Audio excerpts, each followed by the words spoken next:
நம்ம கிட்ட உதவி கேட்கறதுக்கு 1000 பேர் இருக்கான். ஆனா நமக்கு ஒரு உதவி பண்றதுக்கு ஒருத்தன் கூட இல்லையே அப்படின்னு கவலைப்படக்கூடிய துலாம் ராசியில் பிறந்த நண்பர்களே, காலமும் உங்களுக்காக கனிந்து உதவி செய்ய போகிறது. கடவுளும் உதவி செய்ய போகிறார். அப்படிப்பட்ட ஒரு பொன்னான காலகட்டம். காரணம் சனிவனுடைய வக்ர காலகட்டம்.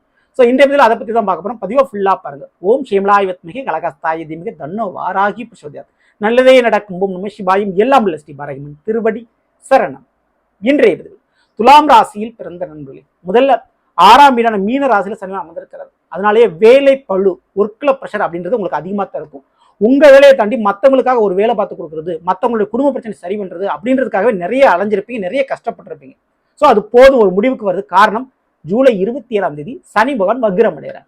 இந்த வருடம் டிசம்பர் 11ஆம் தேதி வரை வக்ரத்துல தான் இருக்க போறாரு. கிட்டத்தட்ட 138 நாட்கள் வக்ரத்தில் இருக்கக்கூடிய சனி பகவான் மூலமாக முதல்ல துளாராசிக்கு அங்க சரியாக போறது வேலையில இருந்த பிரச்சனை, வேலைப்பழு, வேலை பிரஷர் சரியாக போகுது. வேலையே இல்லாதவங்களுக்கு வேலை கிடைக்கும். வேலையில் நீங்க எதிர்பார்த்த மாதிரி சம்பளம், ஒரு ப்ரொமோஷன் அல்லது ஒரு இடமாற்றம் கண்டிப்பா கிடைக்கும். ஒட்டுமொத்தமா வேலையில ஒரு நிம்மதி, ஒரு திருப்தி, ஒரு சந்தோஷம், அதிக வருமானம் கண்டிப்பா உண்டு. அதே போல தொழில் ரீதியா நல்ல ஒரு அங்கீகாரம், நல்ல ஒரு பெயர் புகழ் நீங்க பெறுவீங்க. துளாராசிக்காரங்க அது உண்டுங்க. இருக்கிற கடனை கொஞ்சம் சரி பண்றதுக்கு வாய்ப்புகள் இங்கே உண்டு. கடன் பிரச்சனை கொஞ்சம் காணாமல் போகும், குறையும். அது குறிப்பிட்ட 2 வித கடன். இப்போ வீட்டுக்கடன் அல்லது மெடிக்கல் செலவு, அடிக்கடி ஹாஸ்பிட்டல் போய் அதனால ஏற்பட்ட கடன் இருக்கும் இல்லையா, இந்த 2 கடனும் கண்டிப்பா அந்த வக்ர காலகட்டத்தில் குறையும், மறையும். எதிர்பார்த்த மாதிரி பூர்வீக சொத்துக்களோ அது புதிய சொத்துக்களோ உருவாக்கக்கூடிய சான்சஸ் இருக்கு. கண்டிப்பா அந்த துளாராசிக்காரங்களுக்கு புதிய சொத்துக்களை இந்த 2024 கண்டிப்பா சனி வக்ரத்தில் உருவாக்குவீர்கள். புதிய கார், வண்டி வாங்கணுமோ, புதிய நிலபலங்களோ வாங்கக்கூடிய யோகங்கள் உண்டு. அதே போல புதிய உறவுகளும் கிடைக்கும் இந்த வக்ர நேரத்துல. சரிங்களா? அதே போல உங்களை விட்டு விலகி போன, பிரிந்த அல்லது இழந்த உறவுகளால் ஏதோ ஒரு பிரச்சனை இருக்குன்னா அந்த பிரச்சனை இப்போ சரியாகும். அந்த பிரச்சனை ஒரு முடிவுக்கு வரும். ஸோ அப்படிப்பட்ட உறவுகளால எந்த விதமான பிரச்சனை நீங்க சந்திச்சுட்டு இருந்தாலும் பிரச்சனைக்கு முடிவு உண்டு.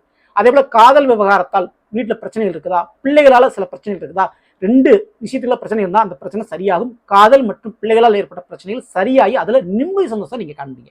ஸோ இதுக்கெல்லாம் வாய்ப்புகள் ரொம்ப ரொம்ப அதிகமான முறையில் உண்டு.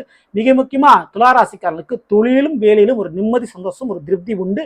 கடன் பிரச்சனை கண்டிப்பா குறையக்கூடிய வாய்ப்புகள் உண்டு. நீங்க செய்ய வேண்டிய மிக முக்கியமான ஒரு வழிபாடுகள் அப்படின்னு எடுத்துக்கிட்டா, நிச்சயமா தவறாமல் பண்ண வேண்டியது, பறவைகளுக்கு இந்த வெயில் காலத்துல நீர் அருந்துவதற்கு உங்களால் வீட்டை சுத்தியோ அல்லது வீட்டு மாடியிலையோ கொஞ்சம் வைங்க. அது ரொம்ப ரொம்ப மிக முக்கியமான ஒரு பரிகாரமா உங்களுக்கு அமைய போகுது.